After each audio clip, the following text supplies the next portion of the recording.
ನಮಸ್ಕಾರ, ನಮ್ಮ ಅಡುಗೆ ಚಾನೆಲ್ಗೆ ಸ್ವಾಗತ. ಇವತ್ತಿನ ವಿಶೇಷ ಸ್ವಲ್ಪ ಡಿಫ್ರೆಂಟ್ ಆಗಿರೋ ರೀತಿಯಲ್ಲಿ ಸಬ್ಸಿಗೆ ಸೊಪ್ಪಿನ ದೋಸೆ ರೆಸಿಪಿ ಮಾಡೋದು ತುಂಬಾ ಸುಲಭ. ದೋಸೆ ಹಿಟ್ಟೇನು ಬೇಕಾಗಿಲ್ಲ, ಇನ್ಸ್ಟೆಂಟಾಗಿ ಅಂದರೆ ದಿಢೀರನೇ ದೋಸೆ ಹಿಟ್ಟನ್ನ ರೆಡಿ ಮಾಡ್ಕೋಬೋದು.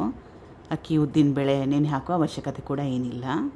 1/4 ಗ್ಲಾಸಷ್ಟು ಅವಲಕ್ಕಿ, ಯಾವುದಾದ್ರೂ ಗ್ಲಾಸು ಅಳತೆ ಮಾಡಲಿಕ್ಕೆ ತೊಗೊಳ್ತೀರಲ್ಲ ಅದೇ ಗ್ಲಾಸಲ್ಲಿ 1/4 ಗ್ಲಾಸಷ್ಟು ಅವಲಕ್ಕಿ. ಪೇಪರ್ ಅವಲಕ್ಕಿ, ಗಟ್ಟಿ ಅವಲಕ್ಕಿ ಯಾವುದಾದ್ರೂ ಪರವಾಗಿಲ್ಲ. ಅವಲಕ್ಕಿನ ಸುಮಾರು 1-2 ಸಲ ಚೆನ್ನಾಗಿ ತೊಳಿಬೇಕು, ಕ್ಲೀನ್ ಮಾಡ್ಕೋಬೇಕು. ಅವಲಕ್ಕಿನ ತೊಳೆದಿದ್ದಾಗಿದೆ. ತೊಳೆದಿರೋ ನೀರನ್ನ ಸಂಪೂರ್ಣವಾಗಿ ತೆಗೆದುಬಿಟ್ಟಿದ್ದೀನಿ. ಹುಳಿ ಮೊಸರು 1/4 ಗ್ಲಾಸಷ್ಟು. ಮೊಸರು ತಿಂದೇ ಇದ್ದವರು ಮೊಸರನ್ನ ಸ್ಕಿಪ್ ಮಾಡ್ಕೋಬೋದು, ಕಂಪಲ್ಸರಿ ಏನಿಲ್ಲ. ಸ್ವಲ್ಪ ನೀರು, ಸುಮಾರು 1/4 ಗ್ಲಾಸಷ್ಟು ಕಲಿಸ್ಕೋಬೇಕು ಚೆನ್ನಾಗಿ. ಇದನ್ನು ಸುಮಾರು 5-10 ನಿಮಿಷ ರೆಸ್ಟ್ ಮಾಡೋಕ್ಕೆ ಬಿಡಬೇಕು. ಅವಲಕ್ಕಿ ಮೆತ್ತಗಾಗಬೇಕು.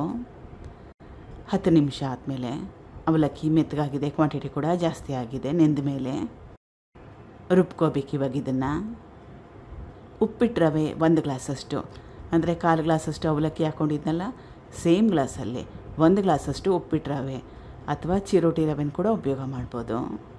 ಅಥವಾ ಉಪ್ಪಿಟ್ಟು ರವೆ, ಚಿರೋಟಿ ರವೆ ಮನೇಲಿಲ್ಲ ಅಂದರೆ ಗೋಧಿ ಹಿಟ್ಟು ಅಥವಾ ಅಕ್ಕಿ ಹಿಟ್ಟನ್ನು ಕೂಡ ಉಪಯೋಗ ಮಾಡ್ಬೋದು. ಗೋಧಿ ಹಿಟ್ಟಲ್ಲಿ ಮಾಡ್ಕೊಳ್ಳೋಂಗಿದ್ರೆ ಅವಲಕ್ಕಿನ ಉಪಯೋಗ ಮಾಡೋಕ್ಕೆ ಹೋಗಬೇಡಿ.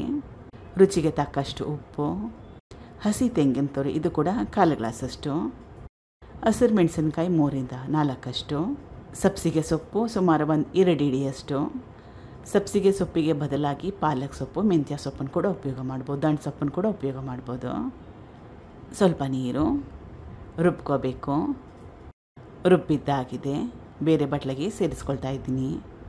ತೋರಿಸ್ತಾ ಇರೋ ಕನ್ಸಿಸ್ಟೆನ್ಸಿ ಹದ ಸರಿಯಾಗಿದೆ. ಮತ್ತೊಮ್ಮೆ ನೀರನ್ನ ಹಾಕೊಳ್ಳೋ ಅವಶ್ಯಕತೆ ಏನಿಲ್ಲ. ದೋಸೆ ಹಿಟ್ಟು ರೆಡಿಯಾಗಿದೆ. ಹೆಂಚನ್ನ ಮೊದಲೇ ಕಾಯಕ್ಕೆ ಇಟ್ಕೊಂಡಿದ್ದೆ. ಇದರಲ್ಲಿ ದಪ್ಪ ದೋಸೆ ಥರ ನಾನು ಮಾಡ್ಕೊಳ್ತಾ ಇದ್ದೀನಿ, ಆದರೆ ತೆಳುವಾಗಿರೋ ಪೇಪರ್ ದೋಸೆ ಥರ ಕೂಡ ಮಾಡ್ಕೋಬೋದು. ಎಣ್ಣೆ ಹಾಕೊಳ್ಳದೆ ಕೂಡ ಮಾಡ್ಕೋಬೋದು. ಮುಚ್ಚಿಡಬೇಕು. ಒಂದೇ ಕಡೆ ಚೆನ್ನಾಗಿ ಬೇಯಿಸ್ಕೊಂಡ್ರೂ ಪರವಾಗಿಲ್ಲ, ಅಥವಾ 2 ಕಡೆ ಬೇಯಿಸ್ಕೊಂಡ್ರೂ ಕೂಡ ಪರವಾಗಿಲ್ಲ. ನಿಮಗೆ ಯಾವ ರೀತಿ ಇಷ್ಟ ಆ ರೀತಿಯಾಗಿ. ಇದಾಗಿದೆ. ಶೇಂಗಾ ಚಟ್ನಿ ಜೊತೆಗೆ ಸರ್ವ್ ಮಾಡಿದ್ದೀನಿ. ಟ್ರೈ ಮಾಡಿ ನೋಡಿ. Thank you for watching. ಧನ್ಯವಾದಗಳು.